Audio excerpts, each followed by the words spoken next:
पिछले वीडियो में अध्याय 1 में हमने बात किया था कि अर्जुन थोड़ा विचलित हैं। इतने विचलित हैं कि उन्होंने अपना गांडीव नीचे रख दिया, ये कहकर कि मैं अपने रिश्तेदारों से युद्ध नहीं करूँगा। और उसके आगे कृष्ण कुछ समझाते हैं, तो वो हम लोग अभी इस दूसरी अध्याय में पढ़ेंगे। तो आज हम लोग दूसरी अध्याय शुरू करते हैं। संजय बोले, इस प्रकार अत्यंत दयायुक्त आंसुओं से पूर्ण नेत्र वाले अर्जुन से भगवान कृष्ण ने कहा। श्री भगवान ने कहा, ऐसे कठिन समय में तुझे यह मोह कैसे हुआ? मोह शूद्र पुरुषों को होता है, इससे नरक और उपयश होता है। हे पार्थ, क्लैब्य भाव को न प्राप्त हो, यह कायरता तेरे योग्य नहीं है। हे परंतप, इस हृदय की कमजोरी को त्याग कर युद्ध के लिए खड़ा हो जा। अर्जुन ने कहा, शत्रुसूदन, मैं पूजनीय भीष्म पितामह और द्रोणाचार्य से रण क्षेत्र में बाणों से कैसे युद्ध करूंगा? हे कृष्ण, इस लोक में गुरुजनों को मारे बिना भिक्षा मांगकर खाना अच्छा है, किंतु अर्थ तथा काम के लिए गुरुजनों को मारकर रुधिर लिप्त भोग भोगना उत्तम नहीं है। इस संग्राम में हम नहीं जानते कि कौन दल जीतेगा। जिनको मारकर हम जीना नहीं चाहते हैं, वही धृतराष्ट्र के पुत्र सामने खड़े हैं। कायरता दोष से युक्त और धर्म के संबंध में मोहित बुद्धि हुआ मैं आपके शरणागत हूँ। मैं आपका शिष्य हूँ। मुझे बताइए कि मेरे लिए क्या करना श्रेयस्कर है।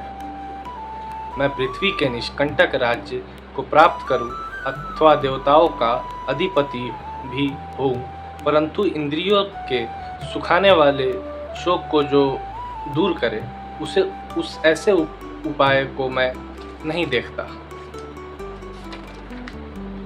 संजय ने धृतराष्ट्र से कहा, परंतप अर्जुन, श्री कृष्ण से शोकवश इस प्रकार कहकर कि मैं युद्ध न करूंगा चुप हो गए। हे भरतवंशी राजन, तब दोनों सेनाओं के बीच में शोक युक्त अर्जुन से श्री कृष्ण भगवान हंसते हुए कहने लगे। श्री भगवान ने कहा, हे अर्जुन, तुम शोक न करने वालों के लिए शोक कर रहे हो और परम ज्ञानियों की भांति बात कर रहे हो, परंतु ज्ञानी जन मरने वालों और जीवित रहने वालों के विषय में शोक नहीं करते। हे अर्जुन, हम लोग और ये राजागण इस शरीर से पहले भी रहे हैं, अब भी विद्यमान है और इसके न रहने पर फिर भी रहेंगे। जैसे इस शरीर में कुमार, युवा, वृद्ध ये 3 अवस्थाएं होती हैं, वैसे ही देह त्याग कर दूसरा देह प्राप्त होता है। इससे पंडित जन इसमें मोह नहीं करते। हे अर्जुन, शब्दादि इंद्रियों के विषय शीत, उष्ण आदि सुख दुखों को देने वाले हैं। इनको अनित्य जान सहन करो। हे पुरुषर्षभ, जो सुख दुख को समान जानता है और जिसे इंद्रियों के विषय नहीं सताते, वह अवश्य मोक्ष को प्राप्त करता है। जो नाशवान शीत उष्ण शरीर आदि है, वे अनित्य है। जो अविनाशी आत्मादि है, उनका नाश नहीं होता। तत्वदर्शियों ने भाव और अभाव दोनों का तत्व देखा है। जो संपूर्ण जगत के व्यापक हैं, वह अविनाशी है। कोई पुरुष इस नाश रहित आत्मा का विनाश नहीं कर सकता। हे भरतवंशी अर्जुन, देह नाशवान है, इसमें रहने वाले जीव अविनाशी, अप्रमेय और शाश्वत है, इसलिए युद्ध करो। हे अर्जुन, जो इस आत्मा को मारने वाला समझता है और जो इसको मर गया समझता है, वे दोनों ही इससे नहीं जानते, क्योंकि यह आत्मा न किसी को मारे न किसी के द्वारा मरे। यह आत्मा न कभी पैदा होता है, न कभी मरता है और न कभी मरकर पुनः उत्पन्न होता है। यह अज नित्य एवं सनातन है। शरीर के नष्ट होने पर भी यह आप नष्ट नहीं होता। जो पुरुष आत्मा को नित्य, अजन्मा और अविकारी समझता है, हे अर्जुन, वह कैसे किसी को मरवाता है और मरता है। जैसे कोई मनुष्य पुराने वस्त्र को छोड़कर नवीन वस्त्र धारण करता है, उसी प्रकार आत्मा पुराने शरीर को छोड़कर नए शरीर को प्राप्त करता है। इस आत्मा का शस्त्र आदि छेदन नहीं कर सकते, अग्नि इसे जला नहीं सकता, जल इसे भिगो नहीं सकता और वायु इसे सुखा नहीं सकता। यह आत्मा नरवयव होने से कटने, जलने, गलने व सूखने के योग्य नहीं है। यह आत्मा नित्य है, सर्व जगत के व्याप्त, स्थिर और सनातन है। यह आत्मा नेत्र आदि ज्ञान के इंद्रियों से आग्राह्य है और चिंतन के परे है। इसे अविकारी कहा जाता है। इस कारण उक्ति भांति आत्मा को जानकर तुमको शोक करना उचित नहीं है। हे महाबाहो अर्जुन, यदि तुम इस आत्मा को बारंबार जन्म लेने वाला और मरने वाला मानो तो भी इस आत्मा के विषय में तुमको शोक करना उचित नहीं है। हे अर्जुन, जिसका जन्म हुआ है उसका मरण भी निश्चय है, और जो मरता है वह अवश्य जन्म लेता है। अतः इस अनिवार्य विषय में शोक करना व्यर्थ है। हे अर्जुन, मनुष्य आदि प्राणी जन्म लेने से पहले नहीं दिखते हैं और न मरने के पीछे ही दिखाई देते हैं। केवल जन्म मरण के बीच मध्य अवस्था में खीद पड़ते हैं, तब इसमें सोच करने की कौन सी बात है। कोई विद्वान इस आत्मा को आश्चर्य की भांति देखते हैं, कोई आश्चर्य युक्त वर्णन करते हैं और कोई इसे आश्चर्य युक्त श्रवण करते हैं और कोई इसे सुनकर भी नहीं जानते। हे अर्जुन, यह आत्मा संपूर्ण प्राणियों की देह में सदैव अविनाशी है। इस कारण संपूर्ण प्राणियों के प्रति तुमको सोच करना उचित नहीं है।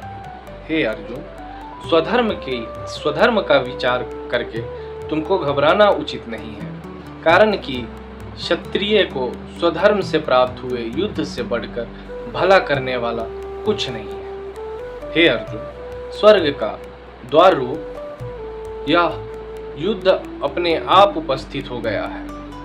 पुण्यवान क्षत्रिय को ही ऐसा युद्ध का अवसर मिलता है। अब जो तुम क्षत्रिय धर्म रूप युद्ध को न करोगे तो तुम्हारा धर्म नष्ट हो जाएगा, कीर्ति जाती रहेगी और तुम्हें पाप लगेगा। सब लोग तुमको दीर्घ काल तक बुरा कहेंगे। मान्य पुरुष को ऐसी अपकीर्ति मरण से भी अधिक दुख देने वाली होती है। यह सब महारथी तुमको रणभीरु मानेंगे और जो तुमको बड़ा योद्धा मानते हैं उनकी भी दृष्टि में तुम तुच्छ हो जाओगे। तुम्हारे शत्रु तुम्हारे पराक्रम की निंदा करके निंदित वचनों को कहेंगे, इससे अधिक दुख क्या होगा। हे कुंती पुत्र अर्जुन, यदि तुम संग्राम में लड़ते हुए मर भी जाओगे तो स्वर्ग को प्राप्त होगे, और यदि शत्रुओं को मारोगे तो पृथ्वी का राज्य भोग करोगे। इस कारण निश्चय करके युद्ध के लिए उद्यत हो जाओ। सुख दुख, लाभ हानि, विजय पराजय, इन सभी को समान जानकर युद्ध की तैयारी करो, इससे तुमको पाप नहीं लगेगा। हे अर्जुन, जो कुछ मैंने तुमसे अब तक कहा है वह सांख्य शास्त्र के अनुसार आत्मा और देह का तत्व समझाया है। अब उसी को कर्म योग में कहता हूँ, सुनो, इससे कर्म बंधन छूट जाएंगे। इस कर्म योग के आरंभ किए कर्म का न्यूनाधिक होने पर भी नाश नहीं होता और दोष भी नहीं है। इस कर्म के आरंभ किए हुए और लवलेश भी संसार के भय का रक्षक होता है। हे कुरुवंशी अर्जुन, व्यवसायत्मक बुद्धि एक ही है। जिनकी बुद्धि निश्चल है वे मोक्ष साधन रूप कर्म योग में लग जाते हैं, परंतु जिनका मन चंचल है उनकी बुद्धि अनेक है, उनकी शाखाएं भी अनेक है। हे अर्जुन, मूर्ख लोग स्वर्ग से बढ़कर दूसरा सुख नहीं कहते, और वेद के कहे हुए धर्म को ही प्रीति रखते हैं। भोग और ऐश्वर्य में जिनका मन फंसा है, उनके हृदय में निश्चयात्मक बुद्धि नहीं उत्पन्न होती, कारण कि जिनका चित्त सदैव भोगादि में रमता है। जिस पुरुष का मन भोगैश्वर्य में आसक्त रहता है, चित्त एकांत होने पर भी परमेश्वर में उनकी निश्चयात्मक बुद्धि नहीं होती। हे अर्जुन, वेद त्रिगुणात्मक है। तुम इस कामना आदि के फल की इच्छा को छोड़ निष्काम होकर सुख दुख को समान जानकर धैर्य का आश्रय लेकर योगक्षेम से रहित होकर आत्मवान हो। हे अर्जुन, जल में परिपूर्ण सरोवर के प्राप्त हो जाने पर छोटे तालाब का जितना प्रयोजन रह जाता है, उतना ही प्रयोजन ब्रह्म ज्ञान की प्राप्ति पर वेदों का रह जाता है। हे अर्जुन, तुमको केवल कर्म करने का अधिकार है। उक्त कर्मों के करने से उनके फलों में तुम्हारा अधिकार नहीं है। कदापि तुम कर्मों के फल की इच्छा नहीं करना। वैसे ही कर्म न करने का भी साहस न करना। हे धनंजय, तुम सब संग को त्याग कर योग में स्थित होकर कर्म करो। सिद्धि और असिद्धि को समान भाव से देखो, क्योंकि सिद्धि असिद्धि में समानता मानना ही योग्य है। हे धनंजय, बुद्धि योग अर्थात व्यवसात्मक बुद्धि से दूसरा काम्य कार्य बहुत दूर है। इसलिए बुद्धि योग द्वारा ईश्वर से मिलने की इच्छा करो, कारण की फल की इच्छा करने वाला सभी दीन होते हैं। जो बुद्धि योग से कर्म करता है, वह इसी संसार में संचित पाप पुण्य को त्याग देता है। इससे तुम बुद्धि योग में प्रवृत्त हो। ऐसे योग सब कर्मों में कुशल कारक है। समझदार मनीषी लोग कर्म से जायमान फल का त्याग कर जन्म के बंधन से छूटकर व्याधि रहित पद को प्राप्त होते हैं। हे अर्जुन, जिस समय निष्काम कर्मों से तुम्हारी बुद्धि मोह रूप दलदल को त्याग देती, उस समय सुने हुए और सुनने में आने वाले भोगों से तुमको वैराग्य प्राप्त होगा।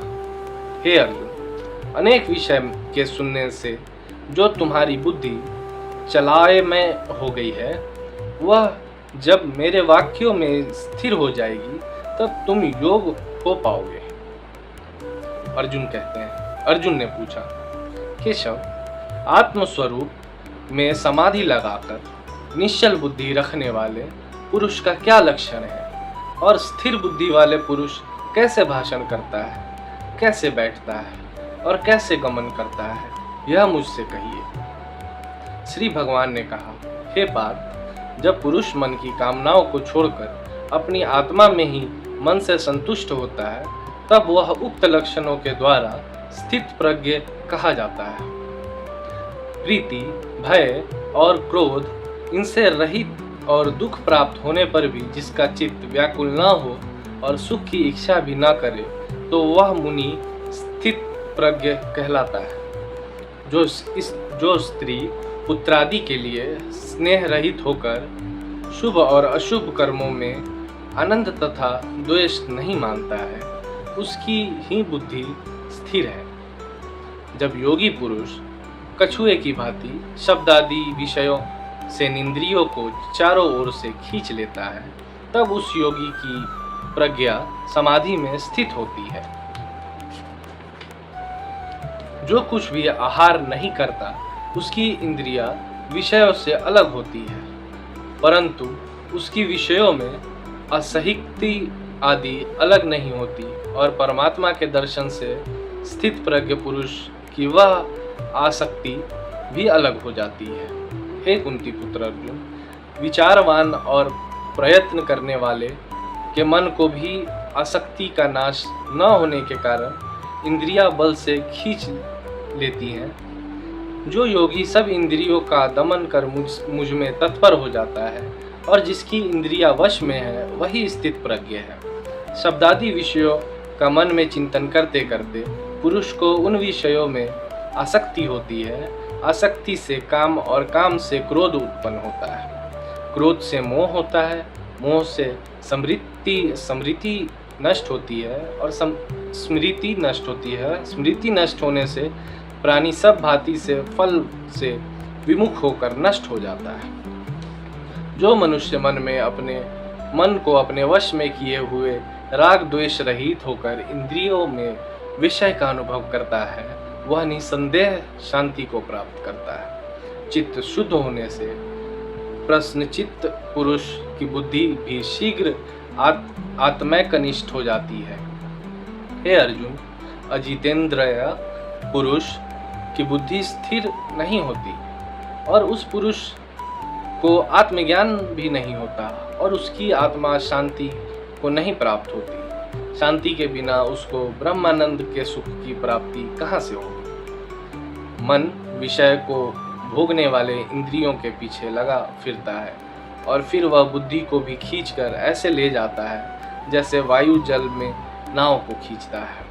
अतः हे महाबाहो अर्जुन, जिस पुरुष की संपूर्ण इंद्रियां विषयों से निवृत्त हो जाती है, उसी की बुद्धि आत्मकनिष्ठ है। समस्त प्राणियों के लिए जो रात्रि होती है, उसमें योगी जागता रहता है और जिस समय प्राणी जागते हैं वह परमात्मत्व का मनन करने वालों की रात्रि है। हे अर्जुन, जैसे सभी ओर से आकर जल प्रवाह भरे हुए समुद्र में समा जाता है परंतु समुद्र अपनी मर्यादा को नहीं त्यागता, उसी भांति सभी विषय इस प्राणी को हर्ष विवाद नहीं देते, उसे ही परम शांति प्राप्त होती है। विषयों की इच्छा वाले कामी पुरुष को नहीं। जो पुरुष कामनाओं को छोड़कर इच्छा रहित हो व्यवहार करता हो और ममता व अहंकार का त्याग करता है, वह पुरुष शांति को प्राप्त होता है। हे पार्थ, यह ब्रह्म प्राप्त की स्थिति है। इसको जो प्राप्त होता है वह फिर संसार रूपी मोह में नहीं पड़ता। अंत समय मेरे इस ब्रह्म स्थिति में जो क्षण मात्र भी स्थिर रहता है वह ब्रह्म सायुज्य को प्राप्त होता है। तो दूसरा अध्याय यहाँ समाप्त होता है। दूसरे अध्याय में श्री कृष्ण अर्जुन को समझा रहे हैं कि गांडीव उठाना पड़ेगा। गांडीव इसलिए उठाने के लिए कह रहे हैं क्योंकि उन्होंने आत्मा के बारे में समझाया कि हम लोग तो पैदा होंगे, मर जाएंगे, लेकिन आत्मा तो अनंत है, वो न कभी पैदा हुआ है न कभी मरेगा और बार बार जन्म लेने वाला भी अगर तुम समझोगे तब भी तुमको अपना कर्म करते रहना चाहिए, तुमको इनको मारने में तकलीफ नहीं होना चाहिए।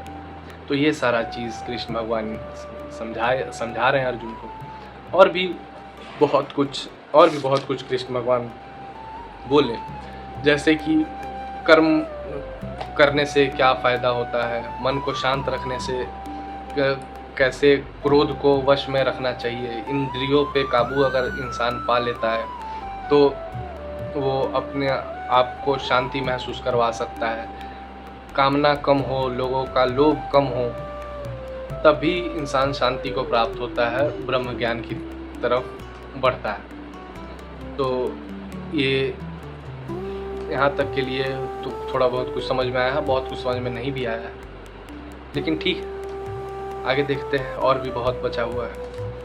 अगले वीडियो में हम लोग दूसरे अध्याय का महात्म्य पढ़ेंगे। यहाँ तक के लिए धन्यवाद।